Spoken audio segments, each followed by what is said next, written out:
नमस्कार, स्वदेश न्यूज की खास पेशकश बातें सितारों की में आप सभी का स्वागत है। मैं हूं भागीरथ साहू। बातें सितारों की में आज हम रूबरू होंगे अभिनेता जसपाल शर्मा से। जसपाल शर्मा का जन्म उत्तराखंड के नैनीताल में हुआ। जसपाल शर्मा ने 13 साल की उम्र से ही फोक थिएटर में अभिनय करना शुरू कर दिया था। तो वहीं रामलीला में अंगद की भूमिका समेत कई पात्र निभाए। इसके बाद कुछ कलाकारों के साथ मिलकर थिएटर ग्रुप का शुरुआत की और कई सालों तक इन्होंने रंगमंच में अभिनय किया। जसपाल ने फिल्म तलवार से फिल्म जगत में कदम रखा। इस फिल्म में जसपाल शर्मा ने नौकर राजपाल की भूमिका में इरफान खान के साथ बेहतरीन अभिनय किया। फिर फिल्म हिंदी मीडियम, टॉयलेट एक प्रेम कथा, सोन चिरैया, अभिनेत्री दीपिका पादुकोण के साथ छपाक समेत कई फिल्मों में जसपाल शर्मा ने दमदार अदाकारी की है। फिल्मों के साथ web series breathe into the shadow में अभिषेक बच्चन के साथ, तो वहीं वेब सीरीज पति पत्नी और वो में रिया सेन के साथ पंडित जी के रोल में दमदार अभिनय किया। तो आज हम इनसे रूबरू होंगे और जानेंगे इनके अभिनय के सफर के बारे में। और इस वक्त हमारे साथ सीधे जुड़ गए अभिनेता जसपाल शर्मा। जसपाल जी, बहुत बहुत स्वागत है आपका स्वदेश न्यूज की खास पेशकश बातें सितारों की में। नमस्कार। आपकी मेरी आवाज आ रही है आपको जी, क्लियर? आ रही है, आपकी आवाज आ रही है।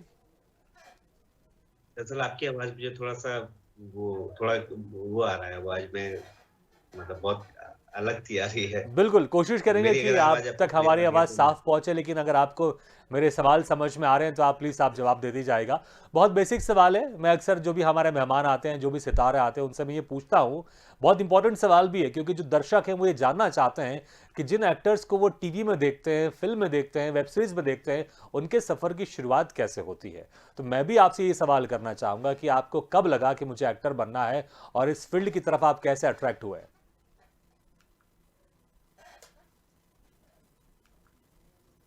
जी, जसपाल, आपको हमारी आवाज़ सुनाई दे रही है? चलिए, लगता है कुछ समस्या है, हमारी आवाज़ नहीं पहुंच पा रही है। हम जल्द कोशिश करेंगे कि हमारी आवाज़ उन तक पहुंच पाए। आपको बता दें कि 13 साल की उम्र से ही जसपाल ने फोक थिएटर में अभिनय करना शुरू कर दिया था। उसके बाद रामलीला में कई पात्र निभाए, जिसमें अंगद की भूमिका प्रमुख थी। उसके बाद फिल्म फिल्म जगत में कदम रखा। तलवार फिल्म से इन्होंने इसकी शुरुआत की। उसके बाद टॉयलेट एक प्रेम कथा, लगातार एक के बाद एक फिल्म करते गए। रंगमंच कई सालों तक किया। अपने कुछ कलाकार मित्रों के साथ मिलकर इन्होंने थिएटर ग्रुप का भी निर्माण किया था। उसके बाद फिर उसमें कई सालों तक रंगमंच करते रहे। फिर फिल्म में कदम रखा। फिल्म के बाद वेब सीरीज की, अभिषेक बच्चन के साथ वेब सीरीज की, रिया सेन के साथ वेब सीरीज की। जसपाल, बहुत बहुत फिर से स्वागत है आपका। आपको अगर हमारी आवाज़ सुनाई दे रही है तो मैं ये जानना चाहूंगा कि कैसे आप इस फील्ड की तरफ अट्रैक्ट हुए, कैसे आपको लगा कि मुझे एक्टर बनना है। दरअसल जितना मैं समझ पाया हूँ कि कैसे आपकी शुरुआत हुई है, जी। या हुई रंगमंच में या सिनेमा में ही। जी, तो मैं उत्तरांचल में नैनीताल के पास शहर है हल्द्वानी, हम्म। छोटा कस्बा है, वहां से बिलोंग करता हूँ। और तब मैं जब छोटे थे, 12-13 साल थे, तो तभी हमारे वहाँ जो वो थिएटर होता है, तो उसमें क्या होता है कि जैसे कि हमेशा हमारी पुरानी कहानियों में होता है कि राजा का एक छोटा बेटा होता है जो बचपन में खो जाता है और हम्म। बाद में जवान होकर मिलता है। तो इस तरह की कहानियां हमारे फोक थिएटर में बहुत होती है। बचपन में छोटे थे तो 13 साल का था, तो हमारे एक जानने वाले थे, वो घर से ले गए कि छोटे राजकुमार का रोल कराएंगे इनसे। हम्म। उसके बाद जब भी वो नाटक हमारे बड़े होने तक होता रहा, तो सब यही आप कहते रहे कि इसमें छोटे राजकुमार का रोल जो है एक बार तुमने किया था। हम्म। तो बस वहीं से धीरे धीरे इच्छा हुई कि हाँ, ये भी एक कला है जिसपे हम जा सकते हैं। और ऐसे ही फिर धीरे धीरे नुक्कड़ नाटकों से लगाव हुआ और शहर की रामलीला से लगाव हुआ। हम्म। तो करते करते फिर एक दिन ऐसा लगने लगा कि हाँ, ये एक ऐसी जगह है जहाँ हमें होना चाहिए।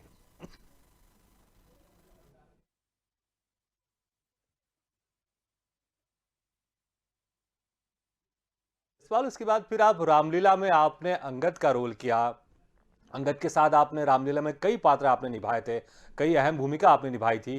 तो रामलीला में किस तरह से आप लोग प्रैक्टिस करते थे और किस तरह का वहां पर माहौल रहता था, क्योंकि बचपन से हम सभी ने रामलीला देखी है, और किस तरह से आप लोग इसके मंचन की तैयारी करते थे? रामलीला मतलब एक ऐसा वो होता है बच्चों के लिए और बड़ों के लिए। रामलीला हर एक छोटे शहर में रामलीला एक ऐसा आयोजन होता है जिसमें सभी लोग एक साथ, मतलब अचानक ही ऐसा होता है कि एक त्योहार पूरे शहर का त्योहार होता है। छोटे हम्म। शहरों में रामलीला का जो टाइम होता है दिवाली से पहले ही पूरे रामलीला में एक रौनक हो जाती है। तो हमारे शहर में भी बहुत पुरानी, 115 साल पुरानी रामलीला बेटी तब तो उम्र ज्यादा हो गई है, क्योंकि 20 साल तो मुझे दिल्ली में हो गए। जी। तो वहाँ हम लोग धीरे धीरे रामलीला की तरफ गए। तो पहले छोटे थे तो बंदर भी बने रामलीला में, हनुमान जी के बंदर बने। तो वहाँ दिन की रामलीला होती थी, तो वहाँ ऐसा होता था कि जितने ग्राउंड में पत्थर होते थे वो उठाने होते थे, हाँ। तो ताकि वो राम जी के पाँव में न चुभे। तो हम्म। वो सारे बच्चे, छोटे छोटे बच्चे जो होते थे वो पत्थर उठाते थे, और जो ज्यादा पत्थर लाता था तो उसको उस हिसाब से रोल मिलता था। जी। अगर वो ज्यादा पत्थर लाया तो हनुमान जी की सेना में होगा, कम पत्थर लाया तो वो रावण की सेना में होगा जी। या मेघनाथ की सेना में होगा। तो वो पूरा ग्राउंड दिन की रामलीला में पूरा हम्म। स्टेज, मतलब बड़ी ग्राउंड में होती थी। तो फिर धीरे धीरे करते करते मैं फिर अब ऐसे तो थे नहीं कि हमें कोई ऐसा कैरेक्टर मिले रामलीला में। जी। शुरू में ही हमें फिर अंगद का कैरेक्टर तो मिला था जसपाल जी उस यहाँ पर मैं और ज़रूर हमारे कहना वहाँ चाहूँगा गायन में कि होती जब रामलीला, डायलॉग में जब होती। रामायण में पुल का निर्माण होता है तो जिस तरह से वानर सेना ने पत्थर के जरिए उस पुल का निर्माण किया था, तो शुरुआत भी आपकी जब रामलीला में आप करते थे, तो कौन कितने पत्थर ग्राउंड से साफ करेगा ताकि भगवान राम के चरण में वो दुख न जाए, उनको चोट ना लग जाए। जी इससे जी यहाँ पर जी भी डिसाइड होता था कि आप लोगों को कौन सा किरदार मिलेगा, कितना बड़ा किरदार मिलेगा। जी जी। वो एक्चुअली क्या था कि उसमें क्या था, बड़ा ग्राउंड था रामलीला जी। का। तो दिन की रामलीला जो होती थी ग्राउंड के इस तरफ अयोध्या बनाते थे, राम जी का दरबार बनाते थे, एक हम्म। तरफ चित्रकूट होता था, एक तरफ जो है लंका का दरबार होता था। तो ऐसे पूरा ग्राउंड में 4 कोने होते थे और 4 अलग अलग पार्ट होते थे, और बीच में जो है आके संवाद हम्म। वगैरह बोलना, और सारा माइक वगैरह से वो सब उसमें लगा होता था। तो हम्म। काफी अच्छा वो एटमॉस्फेयर बनता था वहां पे उस दौरान। जी। और रात की रामलीला वो स्टेज पर होती थी। अच्छा, इसमें आपने अंगद का भी किरदार निभाया था। अगर आपको अंगद का डायलॉग याद हो, क्योंकि जो उसका प्रहसन है बहुत ही फेमस प्रहसन है, जब वो रावण के दरबार में अपना पैर जमा देते हैं, उसके बाद फिर सब आते हैं लेकिन पैर कोई उखाड़ नहीं पाता, हटा नहीं जी पाता। जी जी। तो अगर कोई संवाद आप सुना दे तो आनंद आ जाएगा। हमारे वहाँ दरअसल रामलीला जो होती थी वो संवाद में नहीं, गायन में होती थी। हाँ। तो पूरा उस तरह से होती थी कि जैसे हम, जैसे नहीं, ये अंगद, तो और जब अच्छी बात अंगद है का फिर। जब कुछ पाँव कुछ नए अंदाज में उठाने हमको की सुनने बात को होती मिलेगा। है, तो जी जी, तो अंगद का संवाद, अंगद का वहाँ पर गायन में वो होता है कि हम्म। वो ये है कि रावण लंका वाले गम खाले मत वाले अपनी जान बचा ले, अभी नहीं कुछ बिगड़ा तेरा, मान दशानन कहना मेरा, ओ जा रामचंद्र का चेला, चरणन शीश नवाले, गमखार मत वाली अपनी जान बचा ले। बिल्कुल, हुआ। रावण लंका वाले अपनी जान बचा ले। बहुत बढ़िया, कुछ एक नए अंदाज में ये रामायण आपने बताई कि गायन के तौर पर होता था। संवाद तो सुनने में बड़ा अच्छा लगता होगा, क्योंकि कुछ भी अगर रिदम में होता है तो सुनने में एक अलग आनंद आता है। अच्छा, आपने इसके बाद फिर जो फिल्म तलवार जो जी थी वो आपकी पहली फिल्म थी। इसमें आपने एक अहम भूमिका निभाई थी, नौकर राजपाल की भूमिका। और ये वो भूमिका जी थी जिसमें आरोप लगा था कि आरुषि की हत्या इसने भी की है। दो थ्योरी चल रही थी। एक तरफ सीबीआई की थ्योरी में माता पिता, और जो पुलिस की थ्योरी में उसमें जो नौकर था उनके ऊपर आरोप थे। तो दो लोगों पर दो थ्योरी चल रही थी। उसमें से एक जो अहम भूमिका थी नौकर की, जो आरोपी था, उसका आपने इसमें रोल निभाया था। तो कैसे इसमें आपको ब्रेक मिला और क्या कुछ जी जी एक्सपीरियंस रहा? जी। दरअसल क्या हुआ था कि मैं इससे पहले मैं 2010 में गुड़गांव में किंगडम ऑफ ड्रीम्स है, तो वहां मैं एज एन एक्टर कर रहा था। 2010 में मेरा वहां सिलेक्शन हुआ था, हम्म। और 2014-13 के आसपास में तलवार के ऑडिशन दिल्ली में हुए थे। तो ऐसे ही दोस्तों से पता लगा, और जब वहां गया ऑडिशन देने, तो वहां के कास्टिंग डायरेक्टर हनी तिहान और करण बजाज, हम्म। हाँ, मेरी मुलाकात करण बजाज से हुई। और उनसे मुलाकात होने के बाद फिर वो ऑडिशन दिया, तो फिर उसके बाद वो क्लियर हो गया। तब मुझे पता लगा कि हाँ, ये एक ऐसा कैरेक्टर है, मेजर कैरेक्टर है जो जिसका जो इसका मेन सस्पेक्ट था। तो मोस्टली यही तो मुझे यही लगा था कि शायद ऐसा हम्म। कुछ कैरेक्टर होगा, लेकिन जब बाद में पता लगा कि ये काफी इम्पोर्टेंट कैरेक्टर है इसका, तो वो हुआ, वो घटना हुई। हम्म। अच्छा, उसमें सबसे अच्छी घटना मेरे साथ ये हुई कि मुझे इरफान खान साहब का काम करने का मौका मिला जी। और उनको देखने का मौका मिला हमने अपने। बिल्कुल। तो मैं ये भी जानना चाहूँगा कि जब आप उनके साथ शूटिंग कर रहे थे और आपको जब पता चला कि उनके साथ आपको एक्टिंग करनी है, तो कुछ डरे सहमे थे या एक्साइटेड थे उनके साथ एक्टिंग करने को लेकर? जी, मुझे ऐसा लगता है कि देखिए, यहाँ 2 तरह के एक्टर हैं। हुँ। एक एक्टर वो हैं जो कहीं से ट्रेन्ड हैं, हुँ। किसी इंस्टीट्यूट से। एक एक्टर ऐसे हैं जिन्होंने बाहर रंगमंच करके या अपने उससे कुछ करके और वो जो आज काम कर रहे हैं। हुँ। तो अगर कहा जाए तो ऐसे बहुत सारे एक्टरों के गुरु जो हैं वो इरफान खान रहे हैं हमेशा से। तो जब वो गए तो इंडस्ट्री में तो एक बेहतर घटक हुआ और हमारे जैसे बहुत सारे जो कहीं से संस्थान से नहीं है, हमारे जैसे हुँ। एक्टरों ने एक ऐसा गुरु दिया जो जिसको सीखा है। तो सही बात है, जब मैं उनके सामने था तो नर्वस हुँ। नहीं था। नहीं होता तो शायद मुझे कंफ्यूजन होता कि नर्वस नहीं हो रहा हूँ। तो हुँ। होना चाहिए ऐसी स्थिति में। तो बिल्कुल। देख-देख सीखते हैं, जिसको देख के हमने जाना है कि एक्चुअली में क्या होता है जी। काम का। नहीं, और थोड़ा बहुत नर्वस होना भी चाहिए, तो क्योंकि अगर नर्वस होते ना तो हमारा ब्रेन एक्टिव हो जाता है और हम बेहतर काम करते हैं, ज़्यादा सतर्क हो जी, जाते जी। हैं। तो ये बहुत अच्छी बात भी, थोड़ा बहुत नर्वस होना भी चाहिए। बिल्कुल, बिल्कुल। अच्छा, इसमें जो मैंने पहले भी कहा कि आपने एक मुख्य किरदार निभाया था, आरोपी का किरदार निभाया था, एक रियल स्टोरी के ऊपर ये कहानी थी।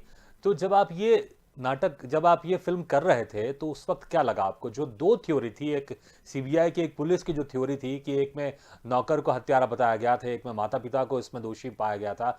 तो जब आप ये इस फ़िल्म में काम कर रहे थे आप, तो उस वक़्त आपको क्या लगा? कौन-सी थ्योरी ज़्यादा सत्यता के करीब आपको लग रही थी, आपके परसेप्शन के हिसाब से? मुझे एक्चुअली मैं इस बात पे तो नहीं जा सकता कि हुँ। कौन-सी थ्योरी सही थी, लेकिन मुझे जो चीज़ें थोड़ी-सी लगी कि लापरवाही तो हुई थी। हुँ। अब वो लापरवाही प्लान्ड लापरवाही थी या फिर वो लापरवाही अनजाने में हुई थी हुँ। कि वो जब हमेशा हमारे वहाँ जब भी कुछ ऐसा केस होता है, मर्डर या फिर इस तरह की चीज़ें होती हैं, तो हमारे वहाँ मोस्टली यही देखा जाता है कि हुँ। 3 चीज़ों पर मान लिया जाता है कि जर, जोरू और जल्दी। हुँ। हमारे वहाँ अधिकतर अपराधों को इसी श्रेणी में गिन लिया जाता है, इसी तरह से इनको सॉल्व किया जाता है। हुँ। तो इसीलिए शायद वो नौकर की जो डेड बॉडी थी उसको ढूँढने के लिए वो अगर तत्काल प्रभाव से मिल जाती हुँ। नौकर की डेड बॉडी और पुलिस से पहले ये नहीं वो कर देती कि नौकर मार के भागा है, हुँ। तो शायद कुछ चीज़ें पहले सॉल्व हो सकती थी, जो फ़िल्म में भी दिखाई गई है। हुँ। पुलिस ने पहले एक अनुमान लगा लिया था कि शायद नौकर ही करके भागा है और बाद में उस नौकर की डेड बॉडी हुँ। जो है वो छत पे मिली। तो उसके बीच में जो लापरवाही हुई, जी। उसमें दोषी कोई भी था, लेकिन जो प्रमाण थे या जो सबूत थे वो तो काफ़ी हद तक हिल गए थे या उनके साथ छेड़खानी हुई थी। हुँ। बिल्कुल, अभी भी थ्योरी उलझी हुई है, ये अभी भी इस क्लियर नहीं हुआ है कि आखिर असली हत्यारा कौन था। अच्छा, हम आपकी बात करें, वापस लौटते हैं आपकी तरफ, तो जो वेब सीरीज़ है पति-पत्नी और वो, इसमें रिया सेन के साथ आपने कॉमेडी की है, कॉमेडी सीरीज़ भी है, बड़ा लोकप्रिय सीरीज़ है ये, और इसमें आपने पंडित का किरदार निभाया बड़े इंटरेस्टिंग अंदाज़ में। मैंने कुछ इसकी झलकियाँ भी देखी हैं, आपके जो बोलने का तरीका है वो बहुत ही डिफरेंट है और इंटरेस्टिंग है। तो ज़रा थोड़ा इस वेब सीरीज़ के बारे में आप बताएँ दर्शकों को, जिन दर्शकों ने देखा नहीं हो इस वेब सीरीज़ को, कुछ बताएँ कि किस तरह की वेब सीरीज़ है ये और इसमें क्या खुराफाती करते हैं आप? किस तरह का आपकी हरकतें करते हैं आप, ताकि इसमें जो लोग हैं वो दर्शक हँस-हँस के लोटपोट हो जाते हैं? जी, जी, जी। ये एक अलग अनुभव था मेरे साथ। दरअसल मैंने जो स्टेज पर ज़्यादातर कैरेक्टर किए हैं वो कॉमेडी है हुँ। और जब सिनेमा के लिए किया तो मुझे कॉमेडी बहुत कम मिली है। हुँ। मतलब मैंने फिल्मात करी वो नेगेटिव ही था। उसके बाद भी सोन चिड़िया करी, उसमें भी ऐसा ही कैरेक्टर था। लेकिन पति-पत्नी शायद पहला वर्क है मेरा, हाँ, पहला ही है, हुँ। जिसमें मुझे कॉमेडी मैंने करी। हाँ। तो दूसरा अपने ज़ोन से बाहर आकर के कि मेरे को मथुरा की लैंग्वेज के बारे में उतना आइडिया था नहीं हुँ। और सही बताऊँ तो इस सीरीज़ के लिए जब मुझे बात हो रही थी तो वो जो इसके कास्टिंग डायरेक्टर हैं अंकुर सक्सेना, हम्म। उन्होंने मुझसे कहा था कि 40-45 साल की एज ग्रुप में कोई ऐसा पंडित का कैरेक्टर है, कोई बंदा बताओ। हाँ। तो मैंने 2-3 लोगों के ऑडिशन खुद करके भेजे, अपने हम्म। जानने वालों के ऑडिशन करके भेजे उनको कि ये भी हो सकता है, ये भी हो सकता है। हम्म। लेकिन वो करते में बाद में वो कहने लगे कि जसपाल भाई आप भी तो बहुत अच्छा बोल रहे हो। हम्म। तो मैंने कहा यार मैं 45 का लगूंगा नहीं। कहने लगे कोई बात नहीं, एज एज नीचे हो जाएगी, आप परफॉर्म कर दो। हाँ। तो फिर वो ऑडिशन मैंने वो किया, तो मेरा ही हो गया उसमें। तो जी। तब तक मैं लोगों को जिन-जिन के ऑडिशन करे थे उनको करा-करा के मैं मतलब मथुरा की लैंग्वेज को ऐसे वो कर लिया था मैंने, हाँ। हाँ। कि वो फिर मेरी अपने आप में प्रिपरेशन हो चुकी थी। अच्छा, आप दूसरे की नैया पार लगा रहे थे, लेकिन अल्टीमेटली आपकी नैया पार हो गई और आपका इसमें सिलेक्शन हो गया और आपने इसमें एक दमदार अदाकारी की। तो कुछ डायलॉग सुनना चाहेंगे हम जिस किरदार के?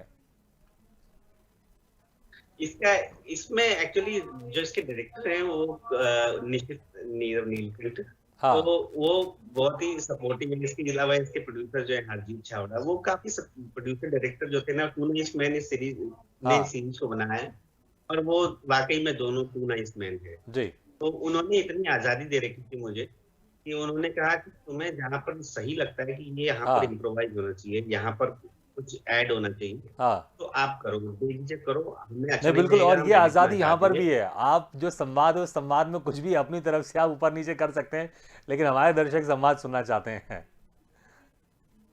जी, जी, जी। प्लीज़। तो अभी इसके 2 सीज़न और बनने हैं, हाँ। तो कोरोना की वजह से वो थोड़ा आगे बढ़ गए, जी। तो वो जल्दी उसका सेकंड सीज़न भी बनेगा, तो हाँ। फिर और उसमें और ज़्यादा पागलपन है। जी। तो पागलपन वाला 1-2 तो डायलॉग हो ऐसा जाए। है उसका फिर। जी? पागलपन वाले 1-2 डायलॉग सुना दीजिए आप। हाँ, उसमें एक था जब वो एक सीन था जिसमें एक कैरेक्टर है 3G जो इस मीरे को हमेशा हल्के में ही लेता है। हाँ।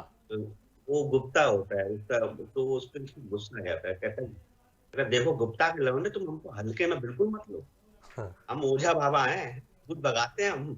तो वो इम्प्रोवाइज था एक्चुअली गुप्ता हाँ। के लौंडे। तो उसके लिए काफी लोगों के वो आए, फोन हाँ। आए, नहीं, अच्छा, ये इसी को ये थोड़ा डायलॉग दूसरे लिखा अंदाज हुआ में था, अगर ये हम करें इम्प्रोवाइज किया था। कि आप स्वदेश न्यूज़ में इंटरव्यू दे रहे हैं और ये गुप्ता का जो लड़का है ये परेशान कर रहा है और आप उसको इसी स्टाइल में डांट के भगा रहे हैं कि डिस्टर्ब मत कर, मैं भी इंटरव्यू दे रहा हूँ स्वदेश जी, न्यूज़ जी, चैनल में। तो ज़रा इसी अंदाज में आप उसको डांट के जी, भगाएं। जी। अब तो एक्चुअली उसके काफ़ी डायलॉग तो अब याद भी नहीं है, नहीं, सच मैं इसलिए बताऊँ, वही कह बहुत रहा हूँ पहले कि शूट हुई है। मैं वही कह रहा हूँ कि इसको अपन ऐसा कर लेते कि आप स्वदेश न्यूज़ में आप इंटरव्यू अभी दे रहे हैं और अभी गुप्ता का लड़का आकर आपको डिस्टर्ब करता है, कुछ परेशान करता है और आप उसको डांट कर भगाते हैं कि मैं अभी इंटरव्यू दे रहा हूँ, मुझे परेशान मत कर। लेकिन इसी अंदाज में, जिस अंदाज में आपने वेब सीरीज में आपने डायलॉग बोले हैं। देखो गुप्ता के लौंडे बता रहे हैं, इंटरव्यू दे रहे हैं सब पे, हैं? ज़्यादा दिमाग खराब ना करना तुमको। बता रहे हैं तुमको, जाओ इधर से अब। ऐसा नहीं तो एक कुछ। कंटाप पड़ जाएगा। अच्छा। एक्चुअली कंटाप जो है ये कानपुर साइड जो था, ये मथुरा में जा रहे थे हम। अच्छा, इसमें लेकिन काफ़ी बड़ा चीज़ें बड़ा हम अलग बड़ा निकल रहे फेमस थे। शब्द है ये। अच्छा, रामलीला जब आप करते थे तो उस वक्त बहुत इंटरेस्टिंग वाकया हुआ था जब आप राक्षस में आप सेना में शामिल थे, तो वैसे गेटअप था, राक्षस बने हुए थे और आप लोग पीछे चले गए थे रामलीला के स्टेज के पीछे और आपको पता नहीं चला, रामलीला खत्म हो गई और जो ग्रीन रूम था वो बंद हो गया। अब आप लोग उसी गेटअप में परेशान हो गए क्योंकि आपके कपड़े भी अंदर थे। फिर उसके बाद क्या हुआ? फिर उसके बाद घर कैसे गए और फिर लोग डर क्यों रहे थे आपसे, जरा ये भी बताएं। जी, जी। वो दरअसल क्या होता था, एक तो जब आपको होता क्या है कि छोटे शहरों में राम की सेना में होना या हनुमान की सेना में होना बड़ा गर्व की बात जी। होती है, और रावण या प्रदूषण को बच्चे ही चला देते हैं और रावण की सेना में। तो हम हाँ। क्या करते थे, मोटी मोटी मूछें लगा लेते थे ताकि हम पहचाने ही ना जाए, हालांकि फिर भी पहचाने जाते थे। तो क्योंकि मुंह इतना छोटा सा है, उसमें इतनी मोटी मूछें लगा लोगे तो कितना छुपा लोगे। जी। तो अब क्या हुआ कि हमारा सीन जो है प्रदूषण के दरबार का थोड़ा देर में था। हम्म। अब हम क्या किए कि रामलीला के ग्राउंड के पीछे ही पार्क था, हाँ। वहाँ रामलीला ग्राउंड कमेटी की तरफ से वहाँ चाय वाय की व्यवस्था, तो हम यहाँ से चाय लेते थे, वहाँ चले जाते थे, हम्म।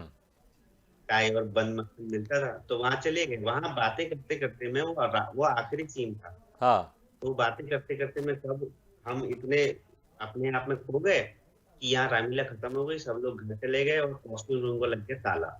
हाँ, तो हमारे कपड़े भी उसी के अंदर बंद हो गए। तो अब क्या करें?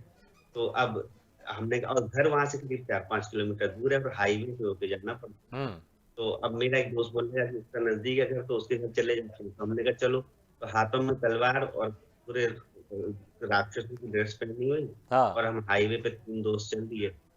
अब चलते हुए अब वो हाईवे जो हाईवे में दिल्ली से जो राक्षस बसें लोग घूम आती रहे हैं, हैं हाथ में तलवार हाँ, लेके। वो वो जो मैं जो सीन ट्रक को आ रहे देख हैं, सकता हूँ, बसें आ फील रही कर हैं, सकता हूँ कि कारें आ रही कैसा हैं, होगा तो रात के उनको ये अंधेरे लग रहा में। है कि यमदूत आए हुए हैं। हाँ, तो अब उन्होंने आगे जाके शिकायतें करी पुलिस वालों को कि हाँ, वहां 3 लोग ने, जिन्हें कौन जाने। तो अब पुलिस की जीप आई। अब वो पुलिस वाले भी हमें हमारे कॉस्ट्यूम वॉस्ट्यूम देख के, और हम भी मजे से चौड़े में चल रहे थे। पुलिस वाले आए तो हम थोड़ा वो हुए, क्योंकि जब गाड़ियां जा रही थी तो हमें देख रहे थे, तो हमें लग रहा था कि हम यूनिक से लग रहे हैं, तो हम थोड़ा और ऐसे चौड़ा सीना करके चल रहे थे। पुलिस आई तो थोड़ा हम ऐसे डर गए। हाँ, पुलिस वाले भी हमारे नजदीक नहीं आ रहे, थोड़ा हाँ, दूर दूर से पूछ रहे हैं। तक बोला, अंकल क्या हुआ? जैसे ही अंकल कहा तो समझ गया कि इसी दुनिया के आदमी है ये। हाँ, उन्होंने तुरंत हमें उठा करके ना जीप में भरा और 2-4 लगा करके सीधा कि तुमने पूरा मतलब हाईवे हिला रखा है, हाँ, यहाँ से जो भी लोग जा रहे हैं यहाँ आके शिकायत कर रहे हैं। और फिर उन्होंने क्या हुआ था, हमने बताया रामलीला में कपड़े वो हो गए, तो कहते तो हाँ, ऐसे ही चले जाओगे क्या, मुकुट उकुट तो उतार लेते। तो फिर उन्होंने हमें घर के नजदीक छोड़ा। हाँ, फिर घर के नज़दीक छोड़ा, फिर ये आसपास के गलती जो है। लोग थे, जो एक अफवाह फैल गई थी कि भैया साक्षात यहाँ पर यमदूत और राक्षस घूम रहे हैं हाथ में तलवार लेके। अच्छा, एक जी स्कूल में जी आपने एक बहुत जी। बड़ी शरारत की थी, कहीं घूमने जाने का प्लान था लेकिन पैसे की कमी थी, तो आपने भई स्कूल का पंखा ही बेच डाला आपने। मतलब ये इतनी शरारतें मैंने तो आज तक कभी नहीं सुनी कि पैसे नहीं थे और स्कूल का पंखा ही निकाल के बेच डाला। इस शरारत के बारे में बताएं जरा, एक्चुअली मैंने फिर आखिरी में क्या हुआ?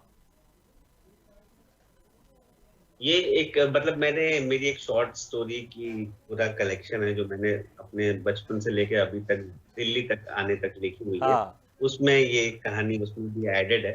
हाँ, तो ये मतलब ये कौन से स्कूल की घटना हुई थी ये नहीं बताऊंगा, हाँ, लेकिन ये हमारे स्कूल की 2 स्कूल थे। तो हुआ ये था कि जब हमारा मतलब सेमेस्टर खत्म हुआ हाँ, क्लास का, तो क्या हुआ कि बरेली में तब क्या होता था, ऑल इंडिया रिलीज का पिक्चर लगती थी। हम्म, तो खिलाड़ियों का खिलाड़ी, सलाखें और ये जो फिल्में आई थी उस बार, हाँ, तो ये सब फर्स्ट डे फर्स्ट शो लगते थे वहां पर। हाँ, इंपीरियल सिनेमा हॉल था। हमें बरेली जाने का तब 40 रुपए या हाँ ऐसे कुछ किराया था।